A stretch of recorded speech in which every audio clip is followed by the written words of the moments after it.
Well, hello everybody. Welcome to another episode of Seize Your Business. Jim Wazak, one of your hosts from Family Heritage, and my co-host, as always, Kevin O'Flaherty from O'Flaherty Law. And today our topic is effective onboarding, and our guest is Jamie Sidwell.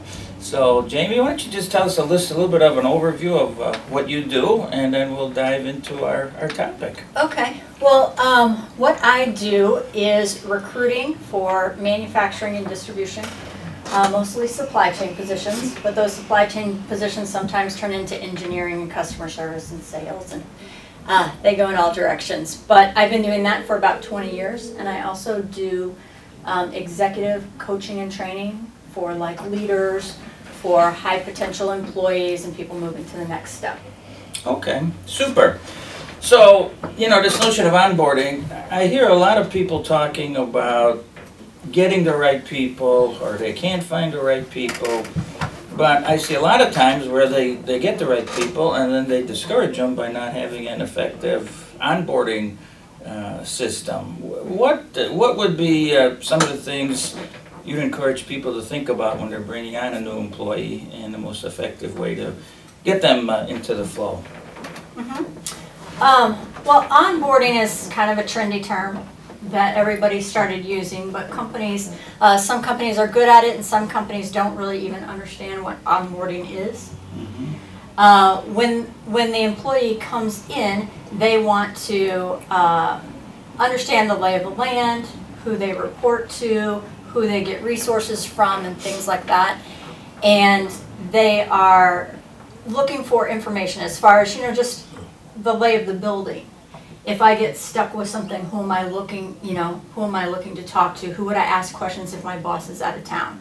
Because what's happening all the time, especially in manufacturing, what I do, supply chain people are traveling to China all the time. So the bosses are gone. Somebody starts and they don't see their boss for 3 weeks. And they don't know what they're supposed to be doing. So onboarding sounds like it's a little different from just on-the-job training. It's, you know, it's basically not teaching them how to do their job, but basically teaching them what the company is about, what the resources within the company are, or are training and onboarding and orientation all synonyms for one another? They all come hand in hand. They do. But the training piece is pretty much a given. I mean, somebody is going to train that employee along the way, right? Pieces that they miss are sometimes helping to onboard even the spouse at home, because a lot of people have relocated. Yeah. And the family needs to be happy and understand, you know, what the company offers them. The employee themselves, you know, are just looking for who to connect with, like how to communicate and what meetings they're supposed to be at, and that kind of thing. That's the stuff that gets missed, and people feel like a fish out of water. They don't know what to do, so they sit there for a few weeks, and then they get discouraged, and they still haven't met anyone. They still don't know what their role is.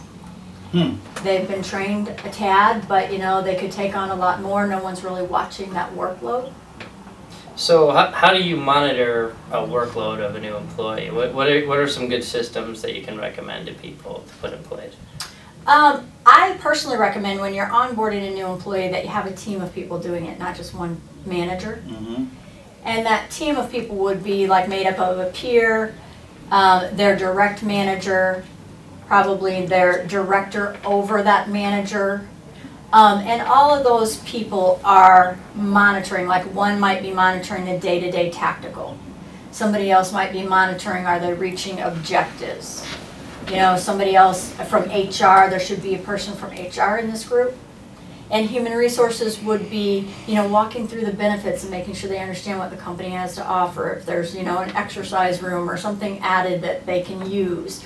You know, HR is kind of the one showing them the lay of the office.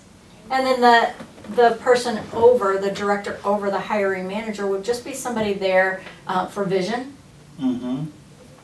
So do you find, or would you recommend a different procedure for, let's say, a line worker versus a mid-level versus an executive type position, or would you do them all pretty much the same? I would do them all pretty much the same. Okay. I mean, the team of people that's onboarding them might be at a different level.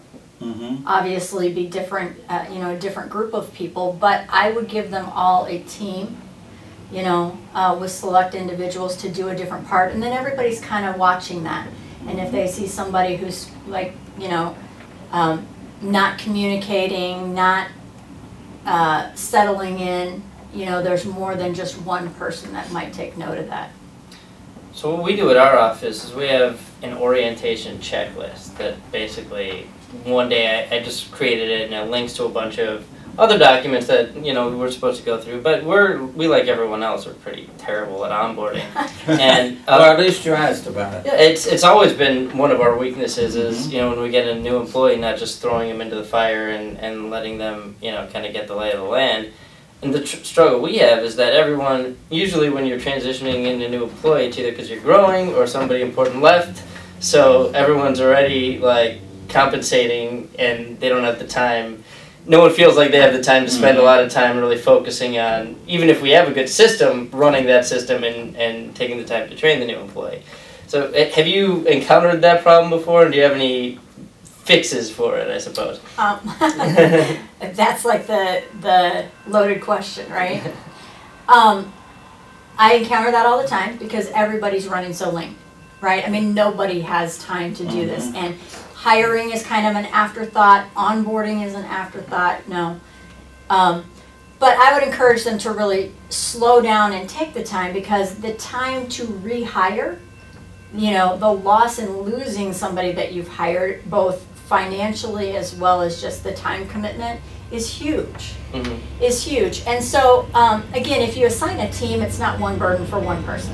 I think the manager has a really tough time keeping up, you know, because it's time off their desk and it's time that they are constantly committing to this person.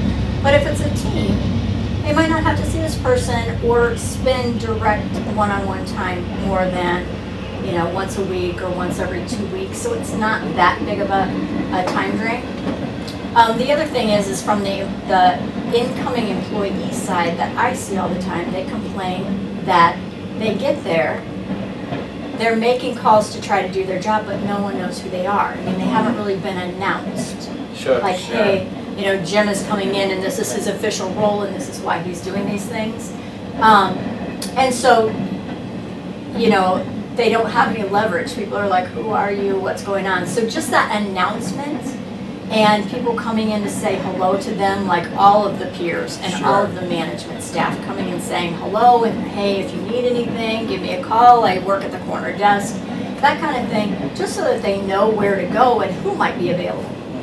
So how do you deal with is there an accountability at the end of the process to say, okay, this person, we've gone through our onboarding process, this person is now onboarded, you know, now you're part of the team, and when the onboarding process is over, and kind of a check-in to make sure they've learned everything they're supposed to learn, that they feel comfortable with everything they're supposed to be feel comfortable with. Is that something that you see people do a lot, or is it basically just kind of an ongoing thing until they naturally stop needing to be onboarded?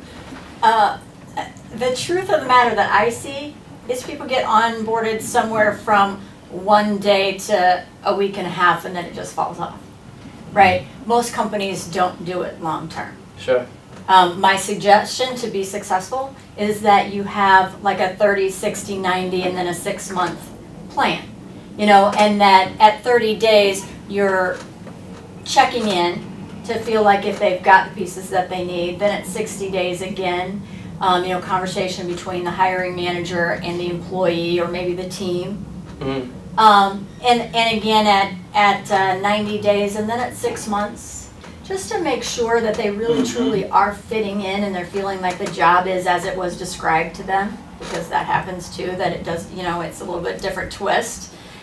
And then they should immediately, in my opinion, become part of the onboarding process for the next person. They should be part of a team. Then, you know, here's what I did, here's what I found out, here's what was missing, and then, you know, everybody on down the line in succession. So what are some of the questions that you would ask in those meetings, other than, so is everything cool so far, or, you know, do you have some specific questions that you recommend touching base with them? I think it has to be like customized by the company. But I would say things, depending on what their role is, do you understand what vendors you're supposed to be contacting?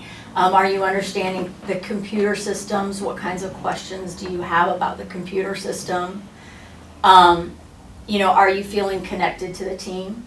That's a good one. Are you feeling like you have the resources from us that you need to be successful? Does your computer work, your phone work, that kind of thing? Asking them if they're getting those resources. It must be frustrating for a recruiter, whether it's internal or external, to spend all this time trying to find the right people and then have them not succeed because of that. If a new client comes to you and says, I want you to recruit such and such, do you get into that ever with them before you start the project in terms of what their onboarding process would be? We talk to them about it, yes. Again, some companies take it very seriously and they want a good onboarding process. Some companies are not interested. They're not putting any effort into it. We always offer that we would assist in onboarding if they want us to stay with it.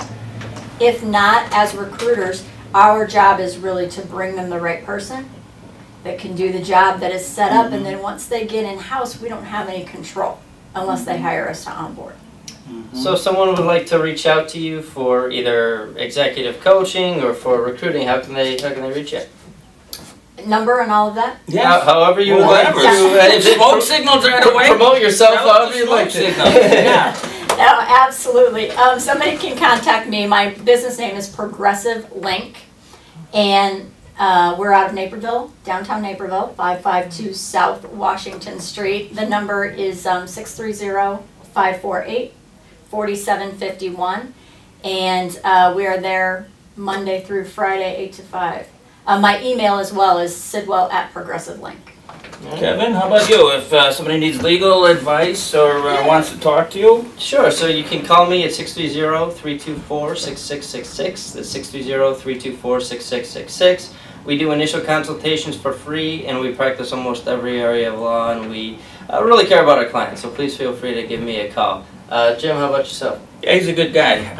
Me, you can reach me at 630-272-3895. As you probably know, I primarily sell supplemental cancer insurance, but I do a couple other things. And on May 3rd, I'm doing a workshop, Improv Skills for the Business Professional. It's a blast, and you learn to be much more comfortable in front of groups and with other people. So if you're interested in either of those things, call me at 630-272-3895. We've done over 100 of these now, so if you want to watch a lot more videos or podcasts, you can go to go to seizeyourbusiness.com. If you want to get a legal blog, podcast, and video blog that we do, go to learn-about-law.com. And I'm doing a new real estate podcast and video blog called makingrealestatefun.com. So thanks so much for your information. Yes. Thank you Jamie. for listening. Thank you.